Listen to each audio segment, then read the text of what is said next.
janë hetësia, janë duke kry punën e vetë, ne nuk është kompetenca tona, nuk e dim si pasoj e çkafit ka vjen, sepse momentin veç i kanë gjetë. Po, ajo që dihet nga stafi mjekësor, thuhet që është nga asfiksimi, do të thotë nga tymi i cili ka ndodhur pas kavës aty, çka ka mundë me kohë djetë aty. Sigurisht organet hetësie do dalin me informacionin besoj shumë shpejt. Këto banesa banorët na falë? Komuna në bashkëpunim me Ministrinë e Mërqenieve Sociale, ato ka qenë bashkëfinancim edhe nga Ministria dhe sigurisht që vazhdimisht shërbimet publike kanë qenë në vëzhgim, në inspektim çdo herë sepse këtu faktikisht edhe ndrohen banorët.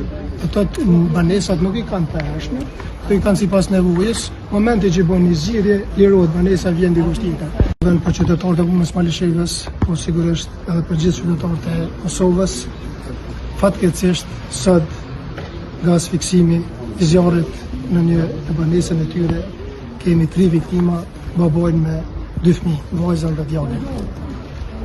Sapo kemi marrë informacionet, organet tona, prej policisë, urgjenca, emergjenca, gjitha njësit kanë dalë në vendin e ngjarjes dhe stafi mjekësor i cili e ka bërë të pamundën, por në momentin kur është bën njoftimi, paksa ka qenë ndoshta edhe i vonon, janë gjetë pa shenja jete baboj me 2 fëmijë vet.